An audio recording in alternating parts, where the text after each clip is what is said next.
Ang kwento ni Tomby.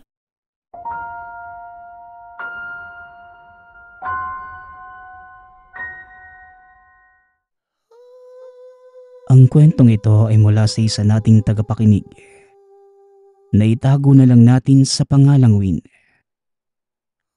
Walang eksaktong taon. Probinsya ng Caraga. Sa isang malayong baryo sa Caraga, naninirahan ang mag-asawang Win at Grace. Parehas mabuti at mapagbigay ang mag-asawa. Madalas itong nagbibigay ng pagkain sa mga kapitbahay. Pero sa kabila ng masaya nilang pagsasama, ramdam nila na meron pa ding kulang sa buhay. Yun ay magkaroon ng anak. 5 taon ng kasal ang mag-asawa pero wala pa din silang anak. Ganun pa man, hindi sila nawala ng pag-asa at nagpatuloy sila sa pagdarasal sa Ama. Kahit na minsan ay nawawalan na ng pag-asa si Win. Mahal, mag-ampon na lang kaya tayo. Ilang taon na tayo naghihintay na mabiyayaan ng anak eh. Hindi na tayo pa bata, Grace. Tumatanda na tayo. Wika ni Win. Nalungkot naman si Grace sa sinabi ng asawa. Pero mas maganda kung anak talaga natin, Win. Marami din tayong kailangang asikasuhin kapag nag-ampun pa tayo. Tugon ni Grace. Ikaw ang bahala, mahal. Ang akin lang ayoko namang mahuli na ang lahat eh. Ikaw lang ang iniisip ko. Muling wika ni Win. Hindi naman nawala ng pag-asa si Grace na magkakaroon ng anak. Malakas ang pananalig niya sa Diyos. At kahit ramdam na para bang sumusuko na ang asawa, hindi pa rin bumitaw si Grace. Hanggang sa isang araw, habang nagsasampay sa labas ng bakuran, may isang matandang babae ang lumapit kay Grace. Nanghingi ito ng pagkain at tubig na kagad namang binigyan ni Grace ng walang pag-aalinlangan. Nang matapos kumain at uminom ng tubig, hinimas ng matanda ang tiyan ni Grace. Malapit nang matupad ang pinapangarap mo. Dahil sa kabutihan mo, ipagkakaloob sa iyo ng Diyos ang isang malaking biyaya. Wika na matanda. Hindi naman naintindihan ni Grace ang mga sinabi nito hanggang sa tuluyan ng umalis. Matapos ang pangyayaring yun, hindi na nakita pa ni Grace ang matanda. Makalipas ang 1 buwan, nakaramdam ng kakaiba sa kanyang sarili si Grace. Palagi itong nasusuka at madalas nahihilo. Sa pag-aalala ni Win, kaagad nitong dinala sa ospital ang asawa. At laking tuwa ng mga ito nang sabihin ng doktor na nagdadalang tao si Grace. Sabi ko sa iyo, mahal huwag tayong mawalan ng pag-asa dahil didinggin din ng Diyos ang mga panalangin natin. Wika ni Grace. Niyakap ng mahigpit ni Win ang asawa at walang mapaglagyan ng sayang naramdaman. Dahil dito, nagpasya si Win at Grace na ipagdiwang ang magandang balita. Kasama ang mga kamag-anak, pati na rin ang mga kaibigan. Naghanda sila ng isang munting salo-salo sa tahanan. Isang gabi, habang nagdiriwang ay dumating si Lolo Ilyong. Ang lolo ni Win na kilala bilang isang mahusay na albularyo sa lugar. Nabalitaan ko ang magandang balita. Pinagpala kayo ng Diyos. Wika ni Lolo Ilyong habang yakap-yakap ang apo. Salamat po, Lolo. Talagang biyaya ito para sa amin eh. Tugon ni Win.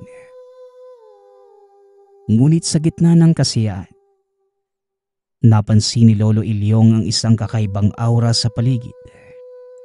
Tumitig ito kay Grace at nagtanong. Iha, may nararamdaman ka bang kakaiba? Bigla ang tanong ni Lolo Ilyong. Opo, Lo. Madalas ako nahihilo at parang may sumusunod sa akin tuwing gabi. Tugon ni Grace na may halong kaba sa sarili. Nag-isip si Lolo Ilyong at nagpasyang tignan ang sitwasyon ng malapitan. Kaagad niyang hinimas ang tiyan ni Grace at nagdasal. May nararamdaman nga akong kakaiba. Parang may hindi magandang nilalang ang gustong manggambala sa inyo. Wika ni Lolo Ilyong. Nakulo, bukas na lang po natin yan pag-usapan. Ang mahalaga ngayon, magkakaroon ka na po ng apo sa tuhod. Wika ni Win. Nagsaya ang mga ito at pinagdiwang ang magandang biyaya. Kinabukasan, kinausap ni Lolo Ilyong si Win. Apo, sa tingin ko may kailangan tayong bantayan. May nararamdaman akong presensya ng aswang na gustong manggambala sa inyo. Kailangan nating mag-iingat. Wika ni Lolo Ilyong. Ano pong dapat nating gawin, Lo? Kailangan talaga na ingatan ng anak ko. Ang tagal naming hinintay ang pagkakataong to, no? Tugon ni Win, napuno ng pag-aalala. Mag-iingat kayo palagi, lalo na si Grace. Siguraduhin yung palaging may pangontra sa paligid ng bahay. Maglagay din kayo ng asin sa mga bintana at pintuan. Bukas, pupunta ako sa gubat para kumuha ng mga halamang pangontra. Pero hindi ko sigurado kung anong araw pa ako makakabalik. Malayo din ang gubat na pupuntahan ko. Tugon ni Lolo Ilyong. Makalipas ang ilang araw, umugong ang masamang balita sa baryo ni Lawin na may mga binibiktima ng aswang sa gabi, lalo na ang mga buntis at bagong panganak na sanggol. Kinabahan kagad ang mag-asawa, pero hindi pa din bumabalik si Lolo Ilyong, kaya lahat ng bili nito ginawa ni Win para mabantayan lamang ang asawa. Kinagabihan, habang tulog na ang lahat, naramdaman ni Win ang isang kakaibang ingay sa labas ng tahanan. Kaagad siyang nagising at dahan-dahang lumabas upang tignan. Sa paglabas nito, nakita niya ang isang malaking baboy ramo na nakatayo sa tapat ng tahanan. Halatang anumang oras ay susugod na ito. Hoy, alam kong aswang ka. Anong ginagawa mo dito? Binabalak mo bang kainin ng anak ko sa sinapupunan ng asawa ko? Sigaw ni Win. Hindi naman umimik pa ang baboy ramo. Mabilis itong tumakbo palayo. Kinabukasan, dumating na si Lolo Ilyong dala ang mga halamang pangontra. Apo, ito na ang mga halamang gagamitin natin para protektahan kayo. Ilalagay natin ito sa paligid ng bahay. At isa pa, isuot mo ito, Grace. Pangontra yan sa anumang masamang elemento. Wika ni Lolo Ilyong. Mula ng araw na yon, palagi nang nagbabantay si Win at Grace. Palaging nasa isipan ang proteksyon ng magiging anak. Si Lolo Ilyong naman ay patuloy na nagbabantay at nagsasagawa ng mga ritual para tuluyang maitaboy ang masamang nilalang.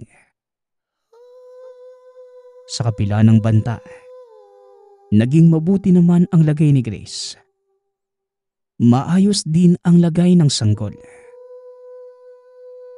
Ngunit isang araw, nagpunta sa palengke si Grace. Aksidenteng naputol ang pulang korales na binigay sa kanya ni Lolo Ilyong. Hindi yun napansin ni Grace at nagpatuloy lang ito sa pamimili. Hanggang sa nasanggi ni Grace ang isang lalaki at nagalit ito sa kanya. Ano ba? Bulag ka ba? Hindi ka tumitingin sa dinaraanan mo ah. Galit na sigaw ng lalaki. At dahil buntis si Grace, mainitin ang ulo nito at kaagad niyang pinatulan ang lalaki. Kalalaki mong tao, pumapatol ka sa buntis. Hindi ko naman sinasadya na mabangga ka.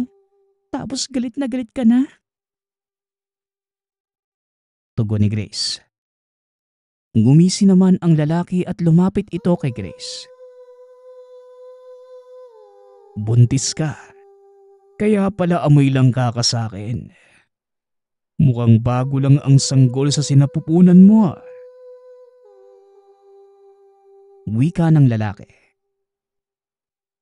Kaagad na natakot si Grace sa sinabi nito. Kaya sa halip na patulan ay umalis na si Grace. Sumakay na lamang ito ng tricycle at kaagad nagpahatid sa tahanan. Pagkarating doon, sumakit ang balikat ni Grace. Nang mga oras na yon ay wala ang asawa dahil pumasok ito ng trabaho. Nagpatuloy ang pananakit ng tiyan ni Grace. Kaya kahit alam niyang abala ang asawa sa trabaho, tinawagan na niya ito. Nang malaman ni Win ang sitwasyon, kaagad itong umuwi ng walang pag-aalinlangan.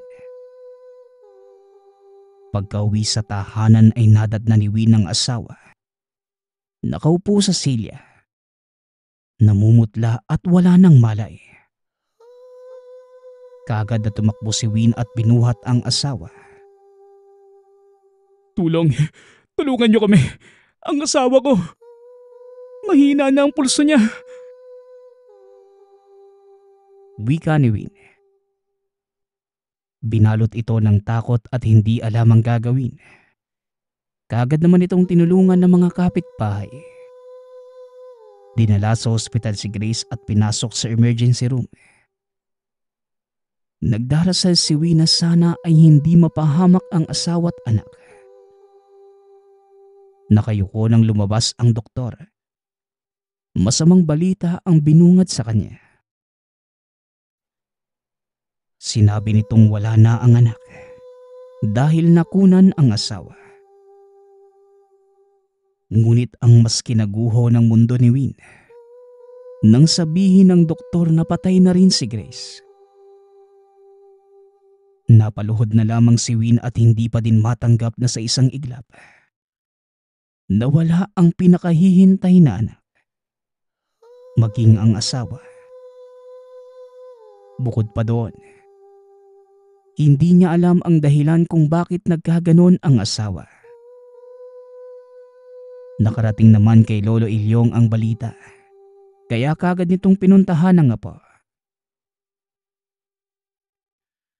Ano bang nangyari, apo? Nasaan na si Grace? Kamusta ang anak niyo? Tanong ni Lolo Ilyong. Inangat ni Win ang ulo at mabilis nang niyakap ang lolo. Umiyak ito ng napakalakas. Lo, wala na ang asawa at anak ko. Bakit ganun? Masama ba akong tao? Bakit parang pinaparusahan ako ng Diyos? Tanong ni Win. Nanlaki ang mga mata ni Lolo Ilyong nang marinig ang masamang balita mula sa apo. Ano? Ano ba talagang nangyari? Malakas pa naman si Grace ah. Ang sabi niyo malusog ang apo ko. Paano yun nangyari? Gulantang na tanong ni Lolo Ilyong. Hindi naman nakasagot si Win. Dahil maging siya ay ganun din ang tanong. Nang mailabas sa ospital ang bangkay ng asawa at anak, doon lamang ito binurol sa tahanan. Lahat ng kamag-anak ni Lawin ay nagulat sa biglaang pagpanaw ni Grace. Sa kabilang banda naman, ang lalaking nakaaway ni Grace sa palengke, isa pala itong aswang na mangkukulam. Kinuha nito ang buhay ng batang nasa sinapupunan ni Grace. Bukod dito ay kinitil din ang buhay ng babae. Dahil pakiramdam niya ay natapakan ang kanyang pagkalalaki. Hindi ba din alam ni Win ang dahilan sa biglaang pagkawala ng mga mahal sa buhay? Palaisipan sa lahat kung ano ba ang tunay na dahilan. Nang mailibing ang asawa, ibinenta ni Win ang bahay at lupa. Hindi pa din niya matanggap ang pagkawala ng asawa at anak. Alo, salamat po sa pagpapatuloy dito sa bahay mo ha. Hindi ko na po kayang tumira pa sa bahay namin eh. Palagi ko lang pong naaalala si Grace. Ang dami pa naming pangarap. Hindi ko lang pumatanggap na bigla na lang siyang nawala eh. Wika ni Win. Iba ang pakiramdam ko sa pagkamatay ng asawa mo, Apo. Hayaan mo't gagawin ko ang lahat para malaman ang totoo.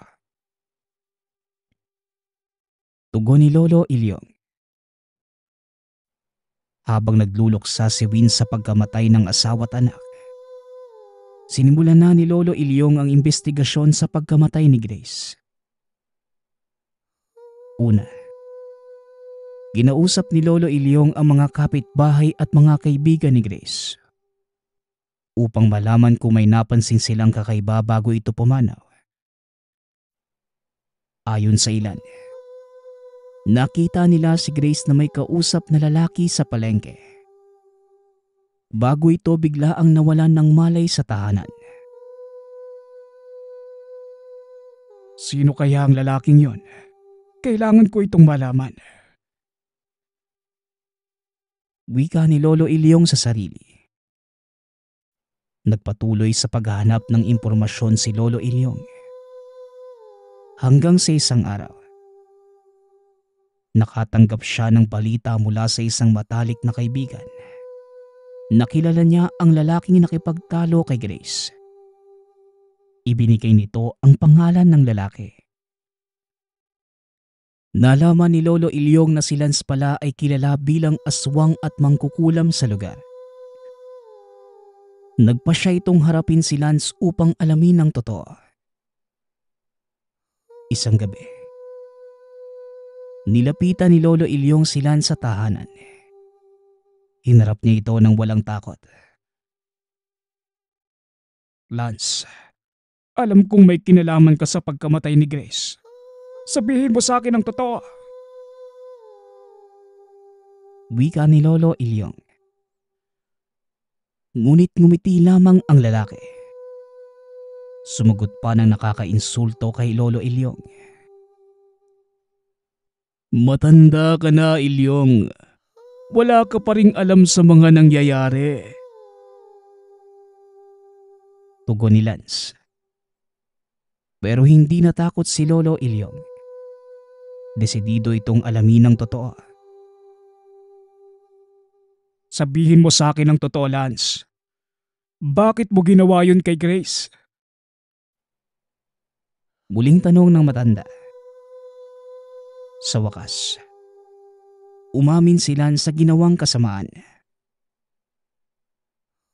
Oo, ako nga. Ako nga ang pumatay kay Grace. Isinumpa ko siya dahil sa kanyang pagkapalaban. Kinuha ko ang buhay ng anak niya at pinalabas na ito'y natural na pagkamatay lamang. Pag-amin ni Lance sa kasalanan. Galit na galit si Lolo Ilyong sa ginawa nito kay Grace, pati na din sa magiging apo sa tuhod. Walang hiya ka. Hindi mo na mababawi ang ginawa mo. Pero sisiguraduhin kong hindi ka na makakapanakit pa. Banta ni Lolo Ilyong. Naghanda na ang matanda. Nagbanggit ito ng mga orasyon at kagad sumugod kay Lance. Ngunit napakalakas ng nilalang na ito. Mabilis na naiwasan ni Lance ang pag-atake ng matanda. Bukod dito ay nasaksak pa sa tagiliran si Lolo Ilyong. Matanda ka na. Hindi mo na kaya ang kapangyarihang taglay ko. Wika ni Lance. Matapos sabihin ang mga katagang yon, itinapon nito si Lolo Ilyong sa palayan. Mabuti na lamang, sa tulong ng kakayahan bilang manggagamot, napatigil ni Lolo Ilyong ang pagdurugo ng tagiliran. Mabilis na umuwi si Lolo Ilyong ngunit nanghihina pa ito. Pagka-uwi sa tahanan. Ano pong nangyari sa iyo, Lo? Bakit parang hinang-hina ka po? Nagtatakang tanong ni Win. Hindi pa man nakakasagot si Lolo Ilyong. Tuluyan na itong nawala ng malay. Kaagad na binuhat ni Win ang lolo sa kama. Nakita ang sugat sa tagiliran. Kaagad namang kumuha ng mga halamang gamot si Win. Inilagay sa sugat ni Lolo Ilyong. Kinabukasan, nagising na lamang si Lolo Ilyong na maayos na ang pakiramdam. Kaagad naman niyang binahagi sa apo ang nalaman. Apo, alam ko na ang dahilan ng pagkamatay ni Grace. Wika ni Lolo Ilyong. Ano pong ibig niyo sabihin, Lolo? Sino ang pumatay kay Grace? Tanong ni Win. Tila namanhid ang katawan nito sa nalaman. Si Lance po. Siya ang may kasalanan ng lahat. Pero hindi siya basta tao. Isa siyang malakas na aswang. Tugon ni Lolo Ilyong. Napalunok na lamang si Win sa narinig. Aswang? Paano po nangyari yun, Lo? Paano niyo po nalaman yan lahat? Tanong ni Win. Matagal ko nang pinag-aaralan ang mga nangyari sa ating bayan. Maraming nawawala at may kakaibang mga pangyayari tuwing kabilugan ng buwan. Isa si Grace sa mga nabiktima. Nakita ko ang mga senyales ng aswang sa katawan niya. Tugon ni Lolo Ilyong. Nang marinig ito ni Win, bigla itong napatayo sa kinauupuan. Kailangang maparusahan si Lance. Hindi ako papayag na makatakas siya. Magbabayad siya sa ginawa niya sa mag-ina ko. Wika ni Win. Hinawakan ni Lolo Ilyong ang balikat ng binata. Hindi yon ganun kadali, Apo. Kailangan nating maging handa. Mapanganib at malakas ang mga aswang. Hindi tayo pwedeng sumugod ng walang sapat na kaalaman at paghahanda. Kung ako ay nagawa niyang matalo, paano ka pa kaya na walang alam sa lihim na karunungan? Tugon ni Lolo Ilyong. Ano pong gagawin natin, Lo? Paano ko pagbabayarin ng aswang na yon? Tanong ni Win. Tuturuan kita ng lahat ng nalalaman ko tungkol sa pakikipaglaban sa mga aswang. Pati na rin ang lihim na karunungan ng isang albularyo. Kailangan mo maging handawin. Kailangan mong matutunan ang mga ritual, mga halamang gamot, at tamang paraan sa pakikipaglaban. Sa ganitong paraan, mapoprotektahan mo ang sarili mo at ang ating paryo. Tugon ni Lolo Ilyong. Nagsimula na si Lolo Ilyong sa pagtuturo kay Win ng mga pangunahing kaalaman sa herbal. Pati na rin mga ritual. Araw-araw, natututo si Win ng bagong kaalaman mula sa lolo. Naghanda sila para sa nalalapit na pagsubok laban kay Lance. Habang lumilipas ang mga araw, unti-unting natututunan ni Win ang sikreto sa pakikipaglaban at mga ritual na ginagamit ng mga albularyo. Hindi na lamang ito isang ordinaryong tao ngayon. Isa na itong mandirigma na handang ipagtanggol ang lugar at mabigyan ng katarungan ang pagkamatay ng asawa't anak. Matapos ang mahabang panahon ng pag-iensayo at pag-aaral, sa wakas ay handa na si Win. Naging biyasa ito sa mga ritual at sa pakikipaglaban gamit ang mga kaalamang tinuro ni Lolo Ilyong. Dumating na ang oras pa. Kailangan nating harapin si Lance. Wika ni Lolo Ilyong. Gumawa sila ng plano. Pupunta sila sa tahanan ni Lance. Sisiguraduhing handa na ang lahat ng gamit na kailangan nila sa labanan. Gabi na nang makarating sila sa tahanan ni Lance. Tahimik ang paligid. Tila walang tao sa loob. Ngunit alam nilang naroon si Lance at nagtatago lamang sa dilim. Pumasok sila na maingat sa bahay. Dala ni Win ang mga halamang gamot at mga armas na gawa ni Lolo Ilyong. Maging ang mga tangan. Sa isang iglap, lumabas si Lance mula sa kadiliman. Ipinakita sa kanya ang tunay na anyo. Akala niyo ba'y matatalo niyo ako? Alam kong darating ang araw na ito. At nasasabik na kung paslangin kayong dalawa. Sigaw ni Lance habang patuloy lamang sa paghalakak. Kaagad sumugod si Win. Pero mabilis si Lance. Natamaan si Win ng isang malakas na suntok at bumagsak sa sahig. Mahahalatang nasaktan ito. Pero hindi pa din siya nagpatalo. Tandaan mo ang tinuro ko, Win. Nandito ako tutulong sa'yo. Sigaw ni Lolo Ilyong habang nakikipaglaban din kay Lance. Pinilit ni Win na bumangon. Gamit ang mga halamang gamot, nilapatan niya ang sugat sa braso. Sumugod muli ito kay Lance. Mas matapang at mas handa. Ginamit niya ang isang orasyon na tinuro ni Lolo Ilyong para pahinain si Lance. Nang maramdaman ng aswang ang epekto ng orasyon, tila bumagal ang paggalaw ni Lance. Sinamantala ito ni Win at mas pinabilis ang mga pag-atake.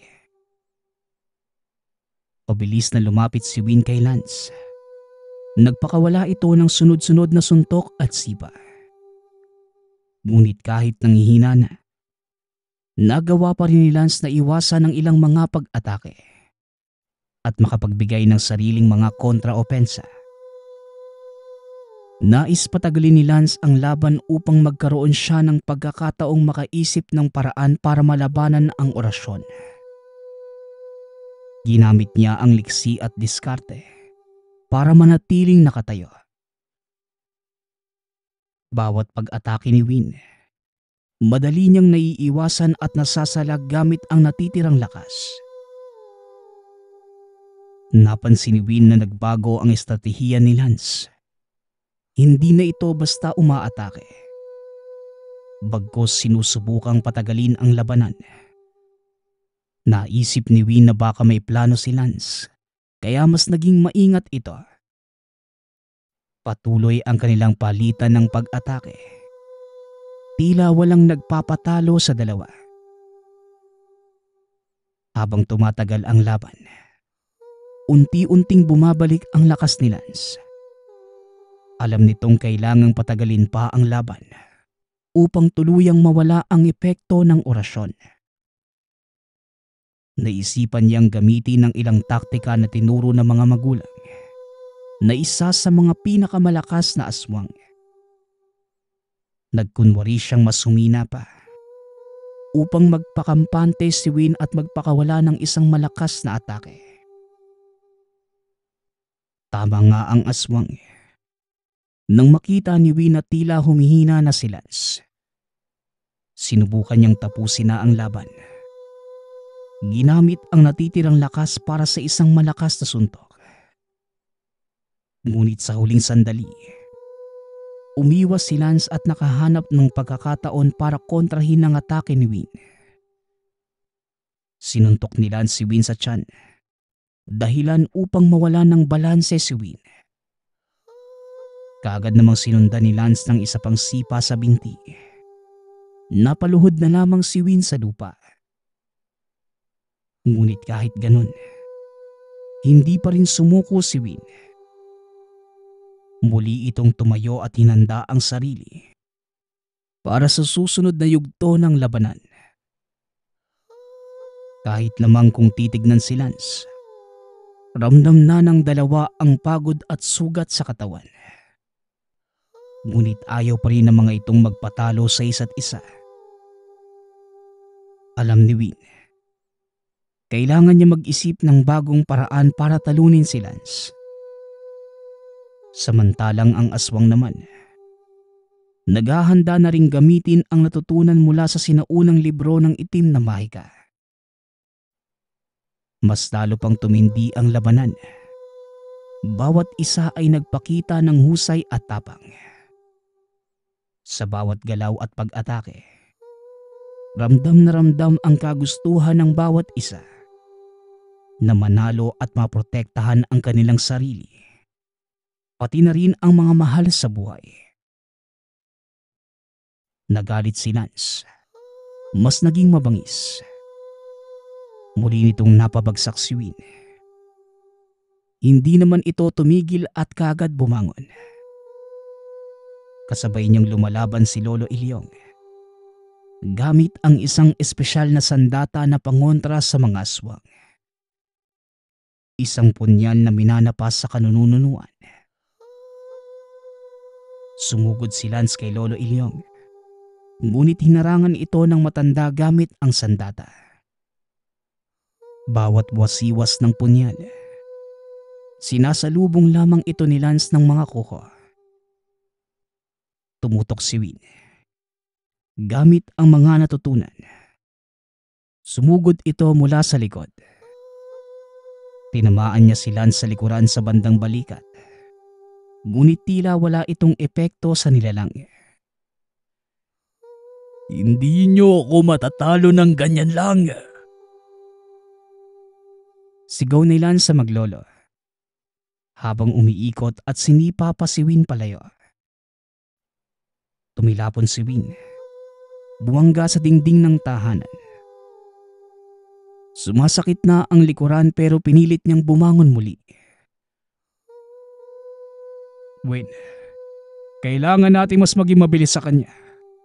Gamitin mo na ang ritual para pahinain siya. Sigaw ni Lolo Ilyong habang patuloy na nakikipaglaban kay Lance. Habang patuloy sa pag-atake ang matanda, pumunta sa isang sulok si Win. Inalala ang mga orasyon at ritual na tinuro sa kanya ni Lolo Ilyong. Binigkas niya ang mga salita habang hawak ang isang maliit na bote ng langis na pangontra sa mga nilalang. Ibinuhos niya ito sa kamay. Tumitig kay Lance ng masama. Nang makalapit muli ang aswang, hinagis nito ang bote ng langis kay Lance. Tumama ito sa mukha ng aswang. Nagkaroon ng itim na usok at napasigaw na lamang ang nilalang sa sakit. Unti-unti nang nangihina ang nilalang. Halos hindi na nito makayanang tumayo Ginamit ni Lolo Ilyong ang pagkakataon at sumugod muli. Pinunteriya ang dibdib ng aswang. Napaurong si Lance. Pero bigla na lang nabitawan ni Lolo Ilyong ang sandata ng matapik ng aswang. Kahit nahihirapan, patuloy pa din sa pag-atake si Lance. Pero sa huli, tuluyan na itong nanghina dahil sa mga orasyon at anting-anting na ginagamit ng maglolo. Kinuha ni Win ang punyal ni Lolo Ilyong, tsaka isinaksak sa katawan ng aswang. Doon lamang tuluyang napabagsak si Lance. Tapusin mo na, Apo.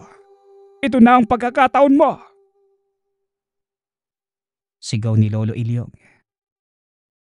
Sinamantala ni Win ang pagkakataon.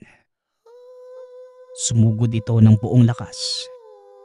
Itinarak ang sandata sakto sa puso ni Lance. Napasigaw ng malakas ang aswang.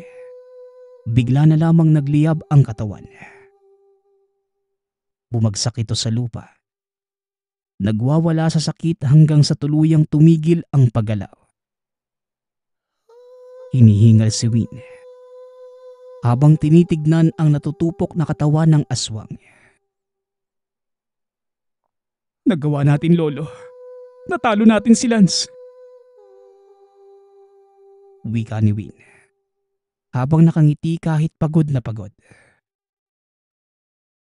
Oo, Apo. Magaling ang ginawa mo. Ligtas na muli ang bayan natin. Tugon ni Lolo Ilyong habang tinatapik ang balikat ni Win. Nagpasalamat ito sa lolo at sa lahat ng tinuro sa kanya. Alam niyang marami pa siyang kailangang matutunan. Pero handa na ito sa mga susunod pang hamon. Ng mga sumunod na araw, binalikan nila Win at Lolo Ilyong ang buhay. Ngunit hindi na sila katulad ng dati. Mas matibay ang relasyon at mas malakas ang loob. Alam nila na marami pa silang haharaping pagsubok. Pero handa silang harapin ito ng magkasama. Lumipas ang maraming taon. Nagbago na ang takbo ng buhay. Nakapag-asawa muli si Win at nagkaroon ng sariling pamilya. Mabuting asawa at 2 anak. Sa kabila ng bagong yugto ng buhay, hindi niya nakalimutan ang mga aral at karanasan mula sa nakaraan. Lalo na ang mga tinuro ni Lolo Ilyong. Sa kanilang munting tahanan, madalas magkwento si Win sa mga anak tungkol sa pakikipagsapalaran noong kabataan. Ibinahagi niya ang mga kaalaman tungkol sa paggamit ng mga halamang gamot at mga orasyon na tinuro sa kanya ni Lolo Ilyong. Gusto niyang lumaki ang mga anak na may matibay na puso at handang harapin ang anumang pagsubok. Masaya naman si Lolo Ilyong na kahit ganun man ang nangyari sa apo. Tuwang-tuwa itong makita na namumuhay na ito ng tahimik at masayang kasama ang pamilya. Ngunit sa kasamaang palad, kinuha na ito ng ama dahil sa katandaan. Ngunit kahit ganun, alam ni Win na naging maligaya ito bago tuluyang lumisan sa mundo. Nakasama niya ang apo at nakita kung paano nagkaroon ito ng maligayang buhay kasama ang pamilya. Sa tuwing may problema o pagsubok na darating sa pamilya ni Win, palagi niyang inaalala ang mga tinuro ng lolo. Nagsilbing gabay ito sa kanya upang maging matatag at malampasan ang mga hamon sa buhay. Sa bawat pagkakataon, palagi niyang pinapakita sa pamilya ang kahalagahan ng pagtutulungan at pagmamahalan. Sa kabila ng lahat ng ito, ang alaala ng nakaraan at ang mga aral mula kay Lolo Ilyong. Ito ang nagsisilbing liwanag at lakas para kay Win sa pagtaguyod ng pamilya. Sa ganitong paraan, naipapasa ni Win ang mga mahalagang aral sa susunod na henerasyon.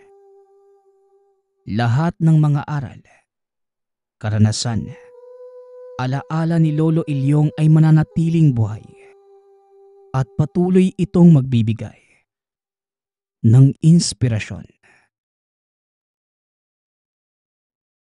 Ang kwentong ito ay mula sa isa nating tagapakinig na itago na lang natin sa pangalang Gundoy. Taong 1971, probinsya ng Iloilo. Nang mga panahong ito, kasalukuyang masaya ang puso ng binatang si Gundoy. Dahil sa unang beses sa buong buhay, nakakilala siya ng isang napakagandang dalaga na itago na lang natin sa pangalang Joan. Ang binata ay may matikas na pangangatawan, morenang balat, maamong mukha at higit sa lahat, maginoo. Habang si Joan naman ay may maputing balat, kulot na buhok, kulay rosas na labi at napakahinhin ng pagkatao. Ang dalawa ay naging laman ng usap-usapan sa lugar dahil parehong nakakaangat sa lipunan ang kanilang mga itsura, lalo na sa tuwing nagsasama. Nagsimula ang lahat ng minsang magawi si Gundoy sa bukid ng tiyuhin. Dahil wala namang ibang binubuhay kundi ang sarili. Kahit saan-saan nakakarating ang binata at naninirahan doon ng isang buwan. Isang araw, isinama si Gundoy ng tiyuhin para maggapas ng mais. Wala namang problema sa binata dahil sanay naman ito sa trabahong bukid. Maghapon silang nag-ipon ng bunga na ititinda naman ng tiyuhin. Nangyayain ito si Gundoy na umuwi na. Tumanggi ito dahil naisipang matulog sa kubo para makita ang mga bituin at bulalakaw. Hindi naman tumutol ang tiyuhin dahil batid niyang ligtas sa lugar at ni isang beses walang nabalita na anumang nangyaring insidente. Dahil mag-isa lamang ang binata, nanatili lamang ito sa labas ng kubo hanggang sa masilayan ang mga bulalakaw. Kasabay nun, may isang dalagang tumambad at hindi alam ni Gundoy kung saan nagmula. Bigla na lamang itong dumating habang abala sa pagtanaw sa mga bulalakaw. Kaagad namang tinanong ng binata kung ano ba ang pakay ng dalaga sa lugar. Tumugon naman ang dalaga. Sinabing para titigan ang mga bituin at bulalakaw.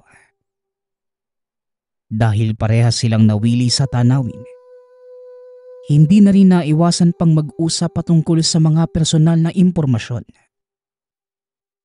Sa pagkakataong yon, doon na nagsimula ang pagkakaibigan ng dalawa. Tuwing umaga, umuwi ng tahanan si Gundoy. Pagsapit naman ng gabi ay pupunta na naman sa bukid at magdamag ng mananatili. Iyon ang naging tagpuan ng dalawa hanggang lumalim ang gabi. Bagamat hindi normal ang ginagawa ni Joan, dahil lahat ng ibang kababaihan ay nasa tahanan na bago pa man magtakip silim. Pilit nitong nirarason na sanay siya sa ganung gawain dahil laki siya sa syudad. Kahit nag-aaway man paminsan-minsan dahil sa oras, hindi naman magawang tiisin ito ni Gundoy. Hanggang sa nagkaaminan at tuluyan ng naging magkasintahan. Magmula ng araw na yon, bumalik na si Gundoy sa normal na pamumuhay. Nanirahan na ito sa tahanan. Samantalang si Joan naman, Hinayaan na ding dalawin ng binata sa sariling tirahan. Mabait naman ang ina nito, kaya madalas bumibisita si Gundoy sa dalaga. Ayon pa sa binata, maayos naman ang tahanan ni Joan. Ngunit napansin niya na napakahilig nila sa karne. Hindi naman binigyan pa ng mali siya ng binata dahil napakabait ng pakikitungo ng mag-ina. Iyon ang rason kung bakit nagtagal ang dalawa ng 6 na buwan. Hanggang sa biglang umeksena sa matamis na pagmamahala ng kapitbahay ni Gundoy na si Nympha. Madalas itong nagpapapansin sa binata. Naging dahilan ng madalas na pag-aaway ng dalawa. Hindi naman ito pinapansin ni Gundoy ngunit hindi maiwasan ni Joan na magalit. Hanggang sa isang araw, madilim pa ang paligid. Narinig ni Gundoy ang malakas na pag-iyak ng kapitbahay. Dahil sa tipikal na maginoo, minabuti niyang silipin ang kalagayan ni Nympha. Dahil baka kinakailangan ng tulong. Pagkatok sa entradang pinto ng tahanan, pinagbuksan naman ito si Gundoy. Nang sabihin nito ang mga nangyari, hindi na narinig pa ng binata ang sinasabi ni Nympha. Tila napakalagkit ng tingin niya sa dalaga. Ayon dito, nang mga oras na yon ay napakaganda ng dalaga at sa hindi malamang dahilan. Ayaw na niyang mawalay dito. Tumagal ng ilang oras si Gundoy sa tahanan hanggang sa biglang kumatok sa pintuan ng kasintahan. Galit na galit at nagawa pang sampalin si Nympha. Nabigla naman si Joan dahil kinampihan ng kasintahan si Nympha. Magmula ng oras na yon, hindi na humiwalay pa si Gundoy sa dalaga at sa katunayan. Gabi na lamang ito umuuwi sa sariling tahanan. Wala namang naging problema dahil mag-isa lang din namang naninirahan si Nympha. Tuwing magkasama ang dalawa, hindi maiwasang marinig ang usap-usapan sa kanto na hindi marunong mamili ang binata. Hindi na ito pinapansin pa ni Gundoy. Ang importante sa kanya ay nagmamahalan silang dalawa. Magmula ng talikuran ni Gundoy si Joan, hindi na rin ito muli pang nagpakita sa kanya. Araw ng linggo, habang nagkakape sa tahanan si Gundoy ay pumunta ang tiyuhin. Kagad itong nagmano at nagyayang mag-almusal. Habang kumakain ang dalawa, ayoko man sanang pakialaman ang personal mong buhay pero gusto ko lang itanong kung sigurado ka na ba talaga dyan kay Nympha? Walang-wala siya sa dati mong kasintahan na si Joan. Yun iho, mas bata at mas maganda. Hindi naman sa paninira eh. Halos 20 taon yata ang agwat niyong dalawa. Wika ng tiyuhin.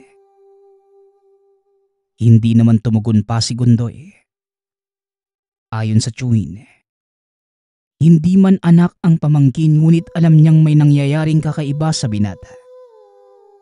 Tuwing nakakasalubong ang dalawa, halos hindi siya makilala at mapapansin na wala rin sa sarili. Ngunit hindi na muna ito pinakialaman pa dahil mukha namang hindi naaagrabyado ang pamangkin. Ilang buwan pa ang lumipas at nakalimutan na din ng mga tao ang usap-usapan patungkol kay Gundoy. Dahil naging abala ang lahat sa paggawa ng paraan kung papaano tutugisin ang nilalang na kung tawagin ay mandurugo. Isang babaeng aswang na may pakpak at paa na pareho sa ibon. Malaking perwisyo sa lugar dahil maraming napaslang na lalaki. Kadalasan sa mga nahahanap na bangkay. Wasak ang tiyan kaya palaisipan sa mga tao kung bakit puro lalaki lamang ang punteriya nito. Dahil sa mga nangyari, Minabuti ng tiyuhin na sa tahanan na muna ni Gundoy manirahan. Dahil nag-iisa lamang ang pamangkin sa tahanan, mahirap namang pabayaan ito. Baka isang araw bangkay na din itong matagpuan kung saan-saan. Hindi naman naging mahirap ang pakikitira nito sa pamangkin. Dahil palagi namang wala si Gundoy. Tuwing 6:00 lamang ng gabi umuwi, lulong na ito sa babaeng si Nympha. Habang tumatagal ang pananatili ng tiyuhin, mas lalo niyang napapansin na ibang-iba na ang itsura at ugali ng pamangkin. Bukod sa puro Nympha na ang nasa bibig, madalas rin wala sa sarili at tila lasing na hindi makausap ng matino. Kaya naman, binabuti na ng tiyuhin na mag-imbita ng isang albularyo. Isang araw, pumunta ang tiyuhin sa tahanan ni Nympha para pauwiin ang pamangkin dahil sa naghihintay ang albularyo sa tahanan. Hindi niya sinabi sa dalaga ang totoong rason, kaya sumama ito sa pag-uwi. Nang akmang papasok na ito sa pinto, bigla na lamang itong tumakbo papauwi. Hindi man nalaman ng tiyuhin ang nangyari, ngunit hinayaan na lamang dahil mas importante na magamot si Gundoy. Pagpasok ng dalawa, kaagad namang hinawakan ng albularyo ang kamay ng binata. Ang malas naman ng binatang ito. Nagayuma siya. Wika ng albularyo. Hindi na nagsalita pa ang tiyuhin at pinagmasdan ang panggagamot sa pamangkin. Halos 2 oras ang sinagawang orasyon at nang matapos, mahimbing na nakatulog ang binata. Nagpaalam naman ng albularyo at bilang ganti sa panggagamot, pinadalhan siya ng tiyuhin ng isang supot ng kamote na labis namang kinatuwa ng manggagamot. 5 oras ang nagtagal bago nagising si Gundoy. Nang dumilat ang binata ay wala na itong ibang hinanap kundi si Joan. Dahil dito, napilitang ipaliwanag ng tiyuhin ang buong pangyayari. Para naman maging malinaw sa binata kung sakaling hindi mahanap si Joan. Habang nagkukwento ay napakunot ang noo ni Gundoy at sinabing napaka-imposible namang mangyari ng sinabi ng tiyuhin. Ayon sa kanya, pakiramdam niya ay kakagising pa lamang galing sa mahabang tulog. Nagbiro pa ang tiyuhin na iba talaga ang gwapo, ngunit hindi na ito pinansin pa ni Gundoy. Nagpaalam na ito na pupunta muna sa tahanan ni Joan. Nang papatayo na ito ay may sinabi ang tiyuhin. Sige, pwede kang pumunta pero siguraduhin mong bago pa man magdilim, nakabalik ka na dito. May babaeng aswang na pag-alagala sa lugar. At ayon sa sabi-sabi, Mandurugo ang pangalan at walang ibang binibiktima, kundi mga kalalakihan. Mag-iingat ka, pamangkin. Wika ng tiyuhin. Natawa naman si Gundoy dahil kung ano-ano ang sinasabi ng tiyo. Muli siyang nagpaalam at tumakbo papalayo. Pagkarating sa tahanan ni Joan, naabutan niya itong sarado. Napaupo na lamang si Gundoy sa bakuran hanggang sa inabutan ng 8:00 ng gabi. Dumating na si Joan ngunit tinitigan lamang siya nito. Nagpumilit pang magpaliwanag si Gundoy at walang ano-ano. May napakalamig na hangin ang naramdaman sa buong katawan. Hindi pa man natatapos ang hangin ay umalis na si Joan at sumunod naman ang binata.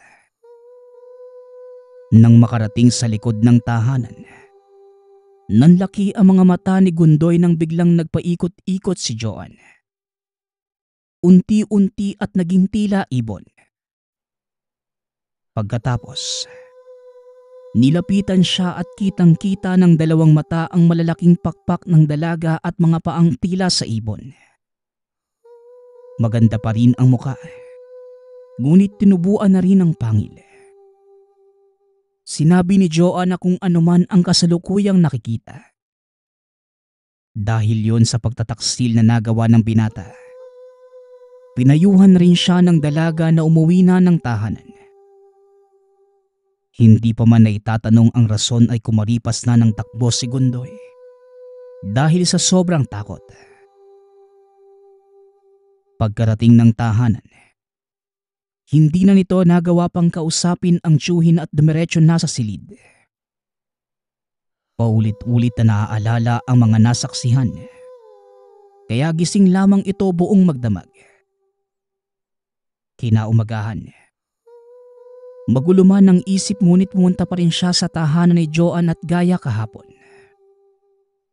Sarado pa din ito hanggang sa lumipas ang ilang araw na palaging naaabutang nakasarado ang pinto kahit paggabi. Itinuon na lang ng binata ang pansin sa pagtulong sa tiyuhin sa pagtitinda.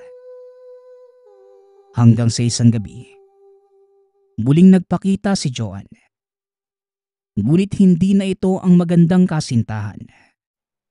Ngunit si Joanne na isang mandurugo. Hindi na ito lumapit pa kay Gundoy ngunit sinigurado ng binata na si Joanne yon. Lumipas ang ilang buwan. Takot pa rin ang mga tao sa mandurugo sa lugar. Naikwento na rin ni Gundoy sa albularyo ang mga naranasan. Ayon dito, siya ang dahilan kung bakit naging mandurugo ang isang kinara. Ang kinara ay isang mapagmahal na nilalang. Kapag nagkataon na niloko ay nagiging isang mandurugo at doon lamang nagiging mabangis. Nagiging perwisyo sa lugar dahil ang paghihiganti, idinadaan ito sa lahat ng kalalakihan. Natanong naman ni Gundoy kung may pwede bang gawin para mapigilan ito. Ngunit ayon sa manggagamot, pagtugis na lamang ang paraan para matapos ang pamimerwisyo ni Joanne. Samantala, pumutok din ang balita na namatay na si Nympha. Isang beses nagpalipas ito ng gabi sa bundok at kinaumagahan, wala ng buhay ng matagpuan. Hindi naman wasak ang tiyan, ngunit bakas sa katawan na tila kinayudan ng napakatalim na koko. Ayon pa sa mga nakakita, nakipagsagupaan ito dahil naggalat pa ang mga pangontra sa aswang sa mismong kinahihigaan. Dahil sa kasabay ng pagkamatay ni Nympha ang balibalitang mandurugo, hindi maiwasan ng mga taong isipin na ang nilalang rin ang may kagagawan sa dalaga. Ngunit nakapagtatakang ito lang ang tanging babaeng pinunteriya. Kasabay nito, nailahad din ng manggagamot na si Nympha ang nanggayuma kay Gundoy. Dahil sa mga nalaman, hindi maiwasan ng binata na isiping baka pinatay ito ni Joanne. Dahil sa sobrang galit, ito na ang huling alaala ni Gundoy sa dalawang babaeng dumaan sa buhay. Pagkalipas ng mahabang panahon, naging normal na ulit ang pamumuhay ng binata kasama ang tiyuhin. Ayon dito, kahit saan pa man siya dalhin ng buhay, hindi nito malilimutan ang minsan naging dahilan ng sagupaan, ng manggagayuma at mandurugo. Ang kwentong ito ay mula sa isa nating tagapakinig. Naitago na lamang natin sa pangalang Rona. Taong 1981. Virac, Catanduanes. Matagal nang naninirahan sa baryo ng Virac ang dalagang si Rona. Sa edad na 27, Wala pa rin itong asawa dahil pihikang dalaga sa pagpili na magiging nobyo. Hindi naman talaga magiging asawa ang hangad niya sa buhay, kundi ang yumaman. Sa katunayan, napakaganda ni Rosa ngunit hindi naman ito nag-aayos at palaging abala sa pagtatrabaho. Wala namang pamilyang binubuhay. Ngunit nakagawian na talaga ng dalaga na halos walang pahinga kung kumayod. Bata pa lamang. Wala nang ibang ginusto si Rosa kundi ang makaangat-angat sa buhay. Isang araw, dala ng sobrang pagkakapos, pumunta ang dalaga sa tahanan ng tiyahin na si Tia Lia para mangutang. Ang tiyahin ng dalaga ay isa sa pinakamayaman sa baryo. Maikukumpara ang tahanan nito sa isang munisipyo. Nagpaalam si Rona na dito na lamang sana maninirahan. Ngunit hindi pumayag ang tiyahin. Ito lamang at ang nag-iisang katulong ang naninirahan sa malaking tahanan. Sa araw ding yun, kaagad namang naibigay kay Rona ang halagang inuutang. Nagpasalamat naman ito at pumunta na lamang ng palengke para ipambili ng mga tsinelas na ilalako. Habang namimili ng mga paninda sa palengke, may isang matandang babae na lumapit sa kanya. Ano ba naman yan, Rona? Para ka nang may anak sa itsura mo.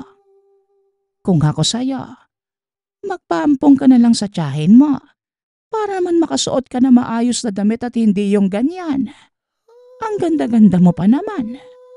O di kaya, humingi ka na lang sa tiyahin mo ng pera para makabili ka ng maraming paninda. Wika na matandang babae. Hindi naman sumagot pa ang dalaga. Bagkus ay ngumiti na lamang ito at matapos yon, diretsyo nang umalis at nagsimulang maglako. Habang naglalakad, paulit-ulit sa isipan ang sinabi ng matandang babae.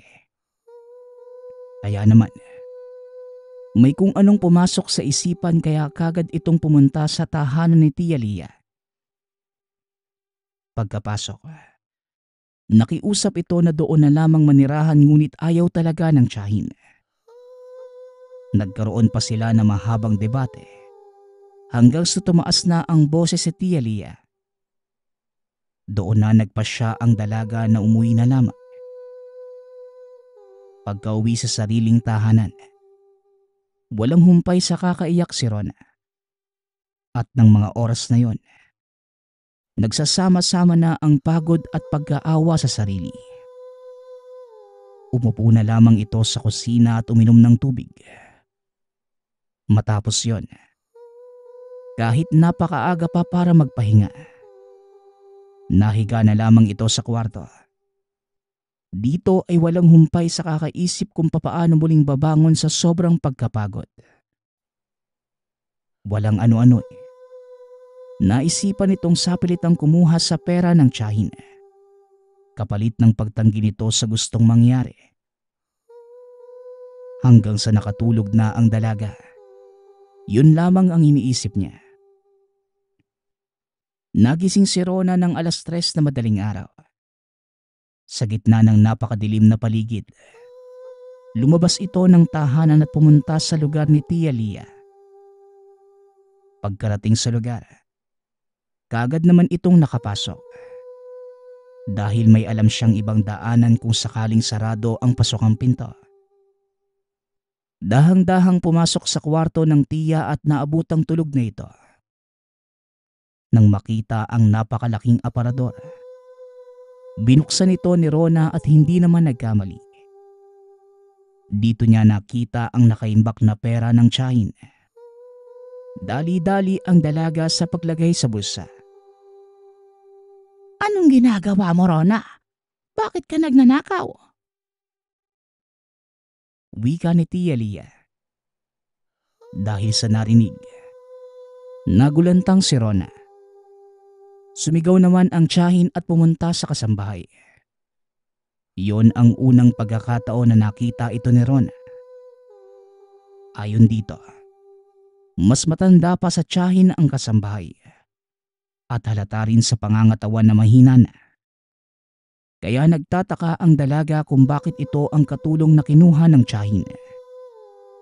Ang buong akala ni Rona, pagtutulungan siyang kaladkarin palabas. Ngunit hindi yon ang nangyari. Nang hindi binibitawan ng dalaga ang pera, bigla na lamang sinabi ng tiyahin na sila na lamang ang aalis ng kasambahay. Pakaingatan na lamang ni Rona ang tahanan at ang mga naiwang salapi. Bago pa man makalabas ng kwarto, tumitig dito ang kasambahay at sinabi, "Napakaganda mo, Rona. Napakaganda ng mga mata mo."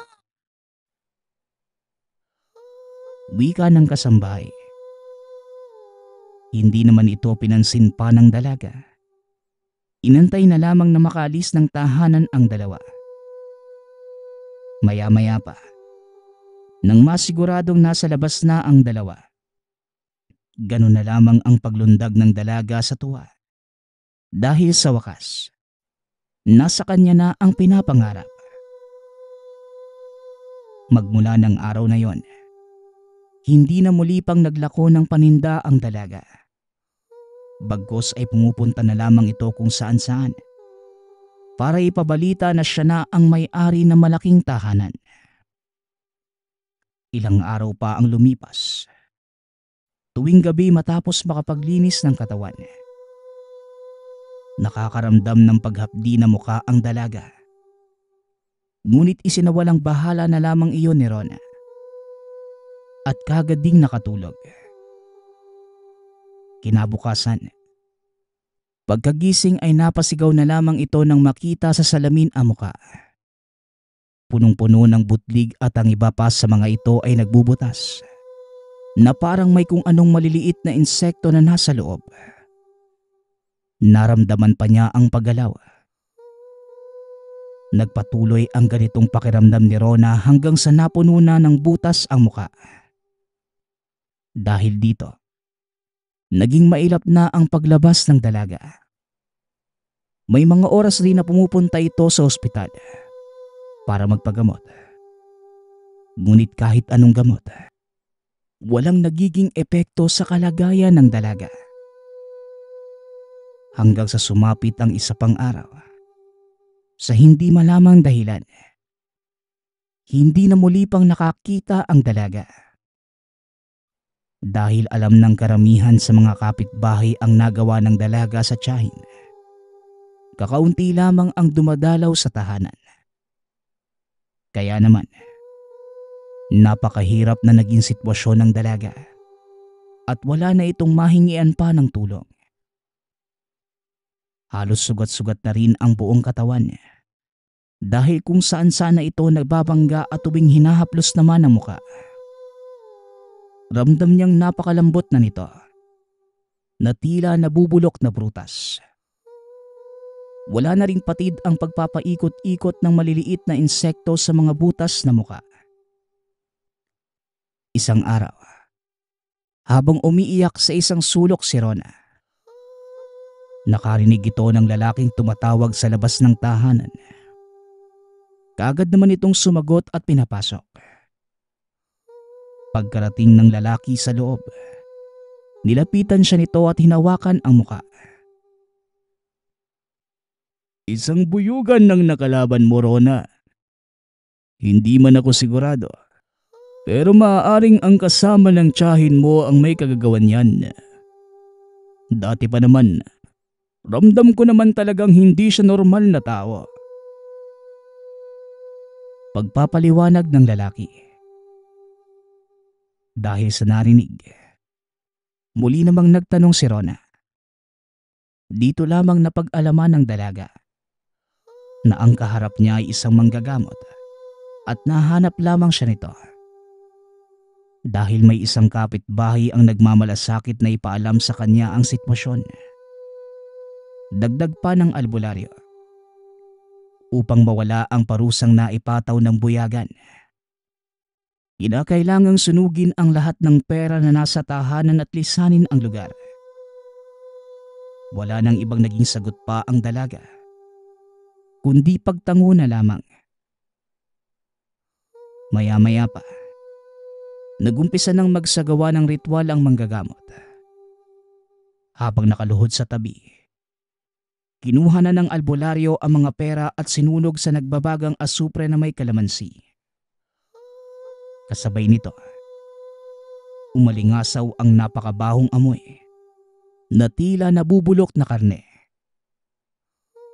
Halos 1 oras ang tinagal at nang matupok ang pera, kaagad na pinalabas ng albularyo si Rona ng tahanan at sinabing kailangan niyang lisanin ang baryo. Kasamang natupok ng pera ang bahay ng tiyahin. Napakapangit man ang itsura at hindi makakita. Lakas loob na naglakad si Rona papalayo ng tahanan. Habang nasa daan, may narinig itong samut-saring reaksyon. Ang iba ay nandidiri sa itsura. Nagtatanong kung ano ang nangyari at higit sa lahat, may mga tao pa rin nagpapaabot ng tulong sa dalaga sa pamamagitan ng pag-akay at pagturo ng direksyon.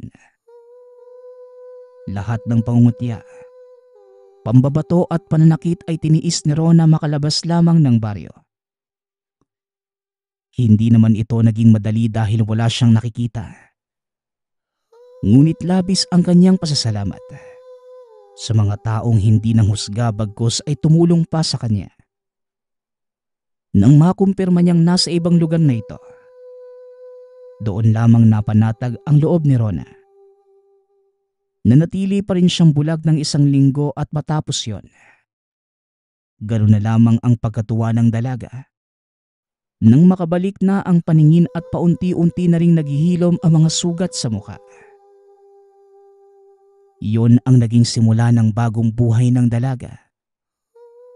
Mahirap man ngunit kinakailangang gawin ang paglayo sa lugar na kinagisnan.